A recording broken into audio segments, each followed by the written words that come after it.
Hello friends, Rohit hair. आज हम लोग Indian state of forest report को कवर करेंगे। कम से कम मेरे पास 10 मेल आया है कि सर इस टॉपिक को कराइए, और बहुत ही जायज़ मेल है और बहुत ही जायज़ आपका डिमांड है। क्योंकि जब 2019 में रिपोर्ट आया तो जब बीपीएससी उस पर दबाकर प्रश्न पूछा, जितने भी उसके एग्जाम्स हुए, तो 2021 में रिपोर्ट आया है। तो 2021 के दो कंपोनेंट हैं रिपोर्ट के।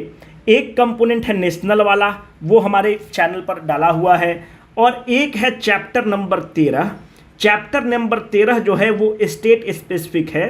तो स्टेट स्पेसिफिक में अपना बिहार भी आ जाता है, प्यारा बिहार आता है, हमारा बिहार आता है। तो उसको भी कवर करना बहुत ज़रूरी है कि किस टॉपिक से क्या पूछा जा रहा है। विश्वास मानिए कि इस वीडियो करने के बाद, और ये भी आप तय मानिए कि मिनिमम 2 से 3 क्वेश्चन पूछना ही पूछना है। कुछ भी हो जाए 2 से 3 क्वेश्चन, क्योंकि रिसेंट का रिपोर्ट है तो पूछेगा ही पूछेगा, इसलिए आप एकदम तैयार होके चलिए। देखिए, अभी हम थोड़ा सा लिबर्टी आपसे लेंगे, और आप चूंकि अभी एग्जाम का समय चल रहा है, अगर आप कुछ लोग खुद से पढ़ना चाहता है तो चैप्टर नंबर 13 पढ़ लीजिएगा इंडियन फॉरेस्ट रिपोर्ट का। वो डाला हुआ है अपने चैनल के टेलीग्राम ग्रुप में भी। देखिए, 2-3 क्वेश्चन मैं पूछता हूँ। I will take this liberty to give you some solid question, some good question, because it is the practice which will give you the feel. It is the practice which is important instead of going through the theory. जो भी theory पढ़ने में मज़ा आएगा, पर at the end of the day you will learn more when you will practice more questions, right? So I have framed few good questions.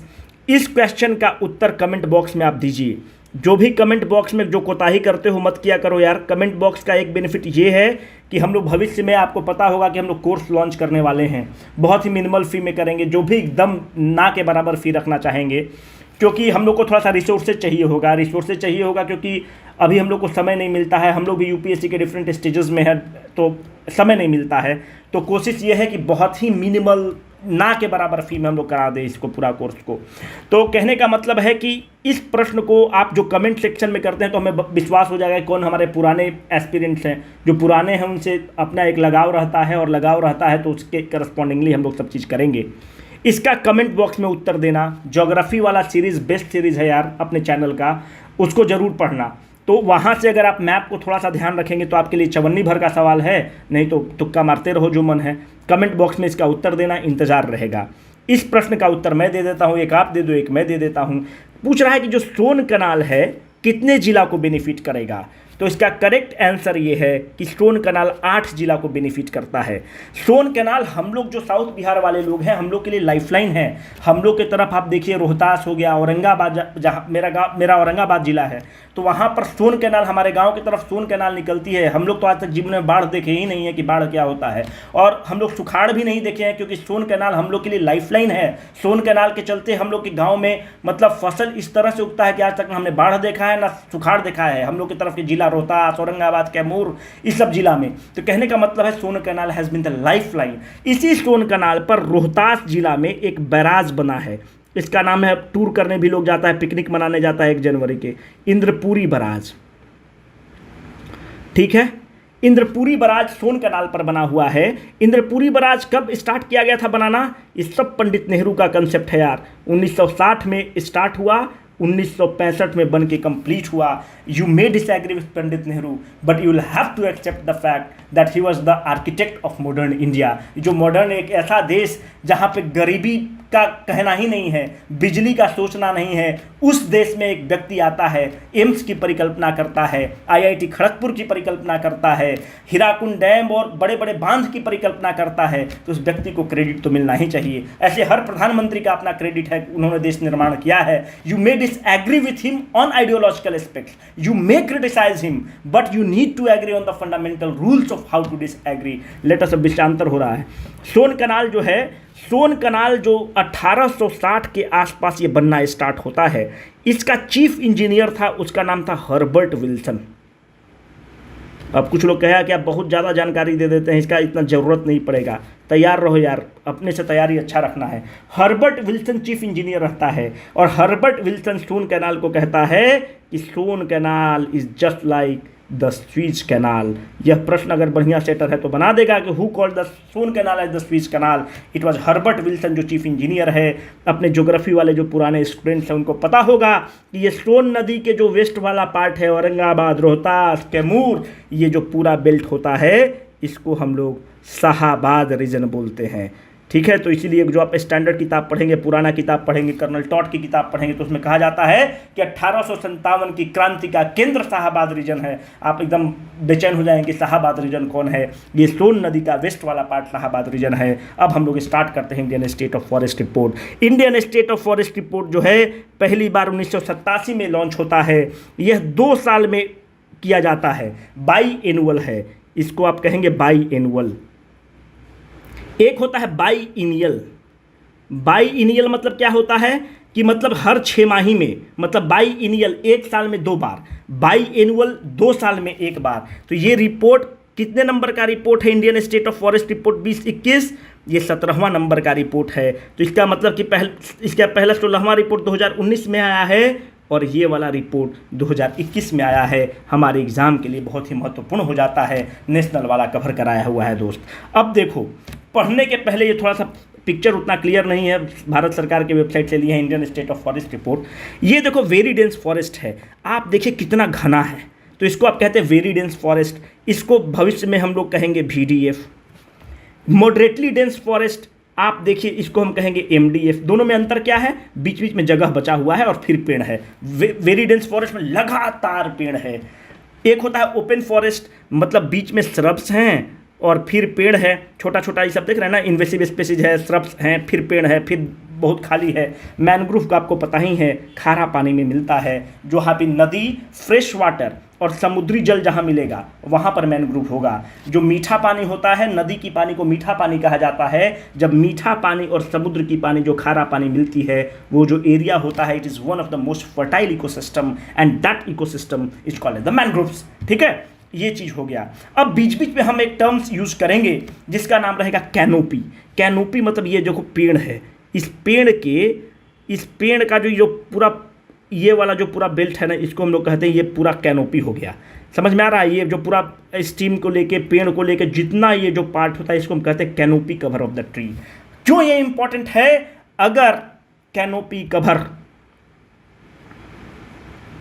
Greater than 70% है, तब उसको हम कहते हैं कि वेरी डेंस फॉरेस्ट है। कैनोपी कवर 40 से 70% है, तो इसको हम लोग कहेंगे मॉडरेटली डेंस फॉरेस्ट होता है। अगर हम लोग कहेंगे कि 10 से 40% है, तो उसको हम लोग कहते हैं ओपन फॉरेस्ट है, जो भी आपको ऊपर देखा है। अगर लेस देन 10% है, तो उसको हम लोग कहते हैं श्रबलैंड्स। तो श्रबलैंड्स को हम लोग फॉरेस्ट में काउंट नहीं करेंगे। अब देखिए, open forest plus medium dense forest plus very dense forest, shrubland को हटा दिया गया है। This is called as the total forest cover. ये भी एक क्वेश्चन फ्रेम किया जा सकता है कि कौन टोटल फॉरेस्ट कवर में नहीं है, तो श्रबलैंड टोटल फॉरेस्ट कवर में नहीं है। ये जो हमने अरेंज किया है, तो बिहार में टोटल फॉरेस्ट कवर का भी जिक्र आएगा। तो सबसे ज़्यादा बिहार में क्या है? 1 नंबर पे ओपन फॉरेस्ट है, 2 नंबर पे मीडियम डेंस फॉरेस्ट है और 3 नंबर पर वेरी डेंस फॉरेस्ट है। एकदम ध्यान कंठाग्र कर लीजिए।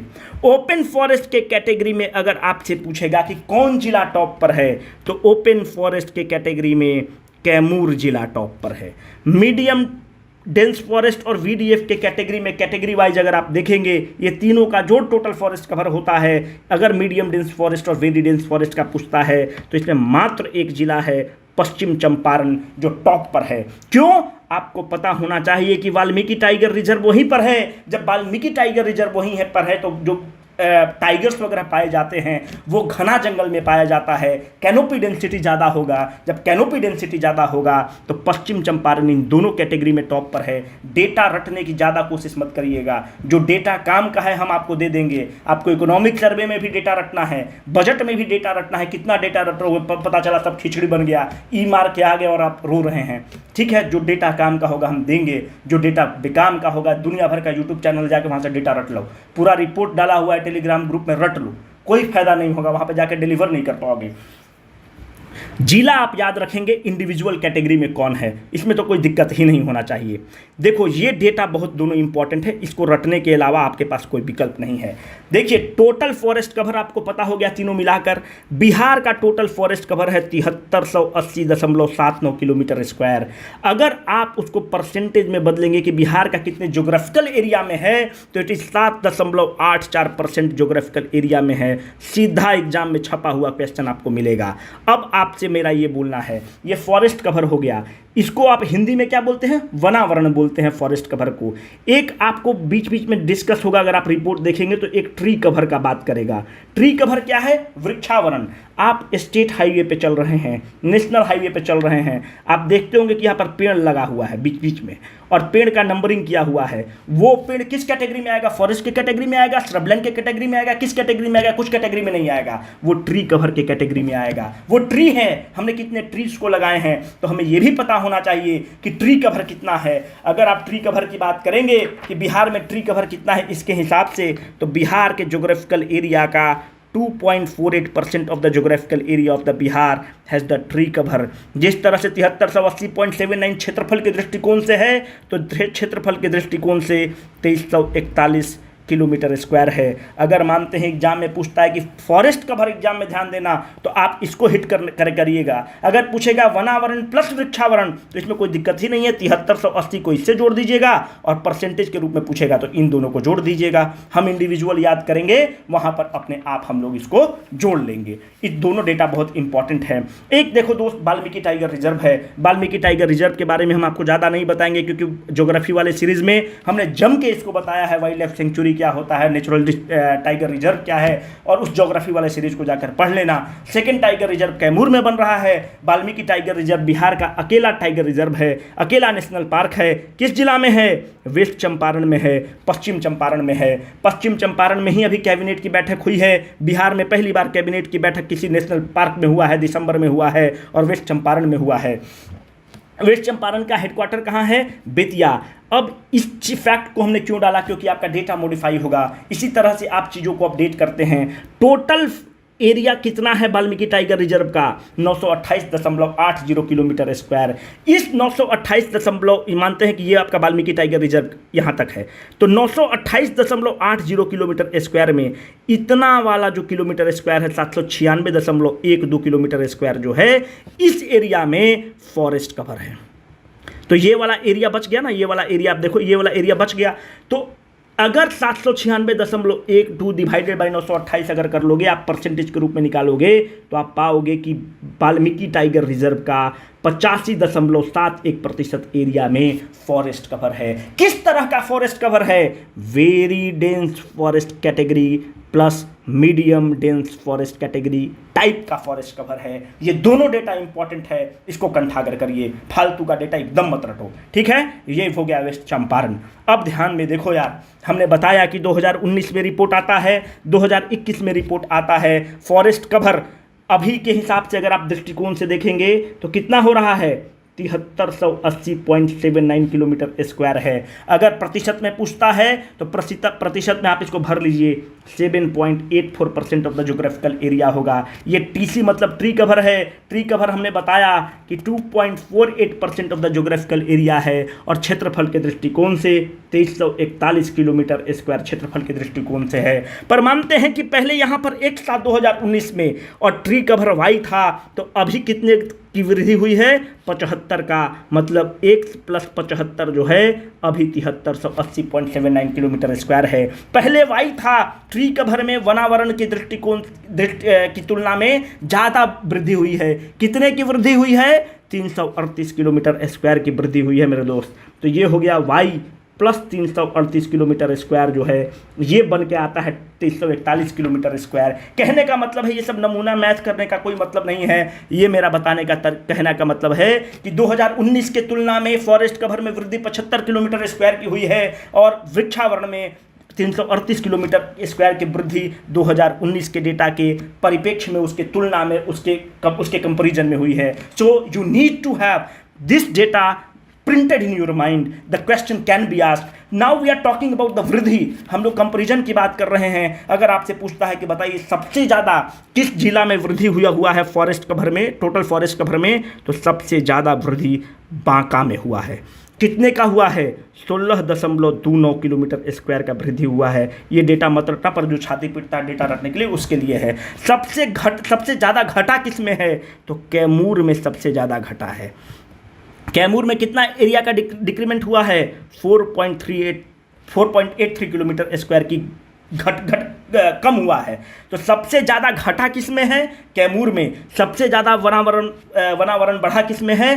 बांका में। ये दोनों जिला इंपॉर्टेंट है, ये दोनों चीज़ को ध्यान रखिएगा। अब हम लोग आगे बढ़ते हैं, कुछ फैक्ट एंड फिगर्स की बात करेंगे। ये 73.06% क्या है और 0.33% क्या है? बिहार का 0.33% ऑफ जोग्राफिकल एरिया जो फॉरेस्ट कवर है, यहीं पर आग लगता है। बहुत कम है, कोई दिक्कत नहीं है। आप उत्तराखंड वगैरह में देखें तो बहुत बार आग लगता है। तो only 0.33% of the geographical area of the Bihar is prone to the fire accident, जो forest fire accident to be precise.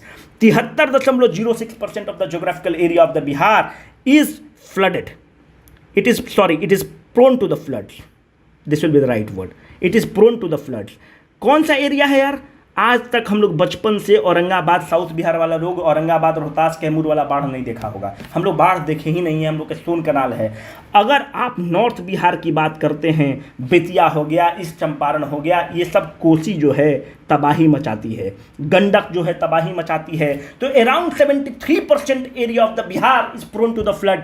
ठीक है, this data can be a very good question for the examiner to set the question on this frame. कितना percent area में? देखिए, बिहार का प्रगति के पीछे ना होने का कारण इंटरव्यू में आप यही बोलेंगे कि बाढ़ जो है, हमारा एग्रीकल्चर लैंड तो है, we have a very fertile tract of the land, but the fact of the matter is we are prone to the flood, we are prone to the flood. Around 73.06% of the land is flooded. या तो कभी बूढ़ी गंडक करेगा, कभी गंडक करेगा, कभी कोसी करेगा, कभी ये करेगा, तो जमीन का जमीन कट जाता है ना। And north Bihar is prone to the flood. ठीक है, what is the most invasive species? अगर जो पुराने एक्सपीरियंस है वो तो पता है, हमने बताया था, एक क्वेश्चन लिया था, लैंटना कैमरा। लगता है कि यही प्रश्न के बाद लगातार आप लोगों का मेल आया कि इस पे बनाइए। लैंटना कैमरा जो है, इसको पुटुलका फूल बोलते हैं हम लोग देहाती की भाषा में। ग्रामीण एरिया में अगर आप देखेंगे कि which tree is the most, जो ग्रामीण एरिया में है, आम का पेड़। अर्बन एरिया में सबसे ज़्यादा बिहार में किस चीज़ का होता है? सब लीची का गाछ लगाता है। उधर जो मुजफ्फरपुर शाही लीची, उसको जीआई टैग भी मिला, हाजीपुर, वैशाली, आप पश्चिम चंपारण तक देखेंगे, ईस्ट चंपारण तक देखेंगे, उधर तक लोग लगाता है। Most abundant tree in the forest, कौन चीज़? अंग्रेजी में इसको आप साल बोलते हैं, हम लोग देहाती भाषा में इसको सखुआ का पेड़ बोलते हैं। सखुआ का पेड़ का दीमक उमक नहीं लगता है। जो साल का जो ट्री होता है, इसका साइंटिफिक नेम है सूरिया रोबस्टा। ठीक है, सूरिया रोबस्टा। ठीक है, तो these are the facts which can be a question, which can be a probable question in the 67th BPSC, right? So you need to prepare yourself for the tougher questions. If a full toss is given, फिर तो छक्का पे छक्का मारो। District with the most total forest cover area, देखो प्रश्न यहीं से आएगा मेरे दोस्त। देखो, सबसे ज़्यादा टोटल फॉरेस्ट कवर मतलब हम बोल रहे हैं तो आपके दिमाग में प्रिंट हो गया होगा कि ओपन फॉरेस्ट की बात हो रही है, VDF की बात हो रही है और MDF की बात हो रही है, तीनों मिलाकर बात हो रही है। सबसे ज़्यादा किस जिला में मेरे दोस्त? कैमूर 1 नंबर पे रहेगा। 2 नंबर पे वेस्ट चंपारण चल जाइए, 3 नंबर पे रोहतास चल जाइए, 4 नंबर पे जमुई चल जाइए। मेरे दोस्त एकदम मत भूलना, एकदम दिमाग में इसको छाप लेना है ना, एकदम इसको मेरे दोस्त दिमाग में छाप लीजिए। कौन सा कलर से इसको हाईलाइट कर दे? आपको इससे हाईलाइट करेंगे। 1 number, 2 number, 3 number, 4 number. Kaimur में कितना क्षेत्र में है? 1000, हम क्षेत्रफल के दृष्टिकोण से बात कर रहे हैं, एरिया के दृष्टिकोण से बात कर रहे हैं। 1051.56 कैमूर में मात्र एक जिला है जिसमें 1000 किलोमीटर स्क्वायर से ज़्यादा है। पश्चिम चंपारण में है आपको 903.34 किलोमीटर स्क्वायर, रोहतास में 669.91 किलोमीटर स्क्वायर और जम्मू में 661.17 किलोमीटर स्क्वायर। ये डेटा मत रखना दोस्त, जो छाती पीटने वाला है उसके लिए सब डेटा है, तो सब कंप्लेन करता है कि आप डेटा नहीं दिए। आप केवल ये वाला पहला नंबर रटिएगा, यही इंपॉर्टेंट है, ये सब डिस्कार्ड कर दीजिएगा, कोई काम का नहीं है। जिला देख लो दोस्त। अच्छा, वेस्ट चंपारण में इतना ज़्यादा क्यों है? वेस्ट चंपारण में वाल्मीकि टाइगर रिजर्व है ना। कैमूर में ज़्यादा घनत्व है, इसीलिए आप देख रहे हैं कि यहाँ पे सेकंड टाइगर रिजर्व जो है यहीं पर बन रहा है, सेकंड टाइगर रिजर्व, ठीक है। और 3 पर रोहतास। अच्छा, यहाँ पे क्यों है? यहाँ पर विंध्य की श्रेणी है, जब विंध्य की श्रेणी है तो फॉरेस्ट होना ही है। और यहाँ पर वेस्ट चंपारण में क्या है? शिवालिक की श्रेणी है। तो ये सब ज्योग्राफी वाला चीज़ से हम लोग रिलेट कर लेंगे मेरे दोस्त। जमुई में क्या है? जमुई मुंगेर के आप देखिएगा खड़गपुर हिल्स है, तो जब हिल्स है तो फॉरेस्ट होना ही होना है ना। तो चीज़ों को रिलेट कर सकते हैं हम लोग, ऐसा कुछ नहीं है, नहीं भी पता रहेगा तो आंसर निकाल सकते हो। अब देखिए, district with the most TFC at the percentage of the geographical area, इसका मतलब क्या हो गया? ये क्षेत्रफल है, ठीक है। मानते हैं कि ये औरंगाबाद का क्षेत्रफल है 100 किलोमीटर स्क्वायर। इस 100 किलोमीटर स्क्वायर में 10 किलोमीटर स्क्वायर में आपका फॉरेस्ट कवर है, तो परसेंटेज ऑफ जोग्राफिकल एरिया निकालोगे तो कितना हो गया? 10/100, मतलब 0.1% एरिया में फॉरेस्ट कवर है। अब हम मानते हैं कि पटना ये है, पटना का क्षेत्रफल 1000 किलोमीटर स्क्वायर है, और पटना के 1000 किलोमीटर स्क्वायर में मानते हैं कि यहाँ पे 10 है, 15 किलोमीटर स्क्वायर में फॉरेस्ट है। तो 15 किलोमीटर तो 10 से ज़्यादा है, पर प्रतिशत निकालोगे तो कितना हो गया? 15/1000, तो कितना हो गया? 0.015। तो प्रतिशत के दृष्टिकोण से किसका ज़्यादा है? प्रतिशत के दृष्टिकोण से औरंगाबाद का ज़्यादा है, पर क्षेत्रफल के दृष्टिकोण से किसका ज़्यादा है? पटना का ज़्यादा है। Hope I made the point very clear, hope I the things are explained in very terse and a clear manner, ठीक है। तो इसीलिए देखिएगा कि क्षेत्रफल के दृष्टिकोण से अलग है, प्रतिशत के दृष्टिकोण से अलग है। प्रतिशत के दृष्टिकोण से आप देखेंगे तो area of the forest cover divided by the geographical area of that belt. तो सबसे ज़्यादा क्या है? कोई दिक्कत ही नहीं है। 1 नंबर पे कैमूर जो है क्षेत्रफल के भी दृष्टिकोण से 1 नंबर पर है, और प्रतिशत के भी दृष्टिकोण से 1 नंबर पर है। तो कौन जिला 1 नंबर पर है? दूसरा पेन यूज करेंगे, ये वाला। 1 नंबर पे कैमूर, ठीक है। 2 नंबर पे कौन है? जमुई। 4 नंबर पे था, हमको 1 2 3 ही का लिखा जाता है, पर हम इसीलिए इसको मेंशन किए कि जमुई 2 नंबर पे है। 3 नंबर पे कौन है? उम्मीद नहीं करोगे, नवादा है ना। तो ये बहुत इंपॉर्टेंट है मेरे दोस्त, इसको थोड़ा सा ध्यान रखना है ना। प्रश्न यहीं से पूछेगा, जो काम का डेटा है इसको रटिएगा। 1 नंबर पे ये है, 2 नंबर पे ये है, 3 नंबर पे नवादा है। 31.56% है किसका? कैमूर का। 21.34% है जमुई का, और 20.71% है नवादा का। तीनों डेटा इंपॉर्टेंट है, रट लीजिएगा। अब देखिए, ज़्यादा वाला पढ़ लिए, अब कम वाला थोड़ा सा हम लोग पढ़ लेते हैं। सबसे कम किस एरिया में होगा? जो आप देखिएगा कि जिस एरिया में क्षेत्रफल के दृष्टिकोण से जो छोटा होगा उसी में होगा। ये देखिए अपना प्यारा शेखपुरा है, तो शेखपुरा में अगर आप देखेंगे तो मात्र 1 नंबर पे कौन है? शेखपुरा। 2 नंबर पे कौन जिला है? अरवल। अरवल किस जिला से टूट के बना है? जहानाबाद से। तो इसमें कोई दिक्कत नहीं है, अरवल 2 पे है, 3 पे जहानाबाद है, ये सब छोटा छोटा जिला है। तो 1 नंबर पे अपना कौन है? शेखपुरा। 2 नंबर पे कौन है? अरवल। 3 नंबर पे कौन है? जहानाबाद। अगर एरिया के दृष्टिकोण से देखेंगे, क्षेत्रफल के दृष्टिकोण से देख रहे हैं, तो मात्र 1.19 किलोमीटर स्क्वायर में फैला हुआ है। अरवल 4.14 पर फैला हुआ है, और जहानाबाद में 4.43 किलोमीटर स्क्वायर में ही मात्र फॉरेस्ट कवर है। अब प्रतिशत के दृष्टिकोण से देख लो, जब प्रतिशत के दृष्टिकोण से देखेंगे तो 1 नंबर पे इसमें भी शेखपुरा है। तो सबसे ज़्यादा कैमूर क्षेत्रफल के दृष्टिकोण से और प्रतिशत के दृष्टिकोण से, शेखपुरा सबसे कम क्षेत्रफल के दृष्टिकोण से, प्रतिशत के दृष्टिकोण से। तो कोई दिक्कत ही नहीं है, इसमें तो कुछ दिक्कत ही नहीं है। 2 नंबर पे कौन आ जाएगा? ये थोड़ा सा देखिए, ये सब आउट वाला है, बक्सर आ जाएगा, आप उम्मीद नहीं कर पाएंगे। 3 नंबर पे कौन आ जाएगा? सीवान आ जाएगा। तो ये तीनों को हाईलाइट कर लो यार। 1 पे तो कोई दिक्कत है नहीं, 2 पे बक्सर है, 3 पर आपको सीवान हो गया। प्रतिशत के दृष्टिकोण से आप देखें तो मात्र 0.17% of the Sheikhpura is having the forest cover, 0.35% of the Buxar is having the forest cover. आगे दशमलव के बाद भी होता है, 0.35 होगा, इसमें मानते हैं कि 0.351 होगा, ठीक है। ठीक है, तो ऐसा होगा 3rd डेसिमल प्लेस के कारण, पर 0.35 ही रहेगा।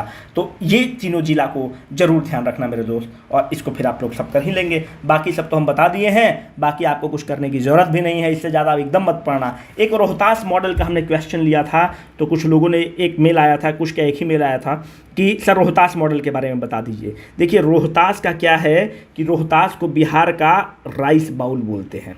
बहुत यहाँ पर खेती होता है राइस का, ज़बरदस्त रूप से खेती होता है रोहतास रोहतास में। अब देखिए कि रोहतास में स्टबल हो जाता है। जब पैडी का फील्ड आप जोड़ेंगे ना, तो हम लोग तरफ हार्वेस्टर से ही धान कटता है, उतना मैन रिसोर्सेज रहा नहीं है। तो जो हाथ से हंसुआ से जो लोग काटता था वो एकदम ज़मीन से यहाँ से काटता था, पर हार्वेस्टर में ब्लेड लगा होता है, तो ब्लेड के कारण वो यहाँ से कट करता है। हाथ वाला सब तो यहाँ से काटता था, तो स्टबल की प्रॉब्लम नहीं आती थी। But with the use of the machinery and to be precise in of the harvester, अब ऊपर से काटता है, तो ये वाला जो पार्ट है ये ज़मीन में ही रह जाता है। तो ये वाला पार्ट को जलाने के अलावा हमारे पास कोई विकल्प नहीं होता है, तो जलाने में दिक्कत होती है, प्रदूषण फैलता है। तो ये जलाने वाला दिल्ली, जब पंजाब का फार्मर जलाता है तो दिल्ली में है तौबा मच जाता है, पूरा स्मॉग हो जाता है, सांस लेने में दिक्कत होती है। एक सुप्रीम कोर्ट का स्टेटमेंट है कि Delhi became the gas chamber. तो उसके लिए क्या होता है कि बिहार का एग्रीकल्चर यूनिवर्सिटी है सबौर, बिहार एग्रीकल्चर यूनिवर्सिटी सबौर जो भागलपुर में है, वो कहा कि हम लोग यहाँ पर रिसर्च करते हैं रोहतास में, यहीं पे पैडी सबसे ज़्यादा होता है। वो एक केमिकल बनाया है, उस केमिकल को इस पर आप डालिएगा तो ये डीके कर जाता है ज़मीन में। जब ज़मीन में डीके कर जाता है तो ज़मीन में फर्टिलिटी भी प्रदान करता है और जलाने की भी ज़रूरत नहीं पड़ती है। तो वही केमिकल को हम लोग पंजाब भेज दिए कि अब तुम लोग जाओ, जलाना उलाना मत, इस केमिकल को स्प्रे कर दो, भारत सरकार उसको सब्सिडी करेगा, वो सस्ता दाम पे दे देगा। तो this model is a very famous model in from the Bihar, can be a probable question. और एक मॉडल जो हमको लगता है वो जो सुखेत मॉडल का प्रधानमंत्री जी ने अपने मन की बात में डिस्कस किया था, दरभंगा वाला, उसको भी देख लीजिएगा, वो हम वीडियो बना चुके हैं। रोहतास मॉडल इतना फेमस हुआ कि इसको इको एग्रीकल्चर अवार्ड 2021 मिला है। बहुत इंपॉर्टेंट है। बहुत बहुत धन्यवाद। और भी वीडियो हम लोग लाते रहेंगे। दबा के पढ़ो यार, एकदम जान लगा।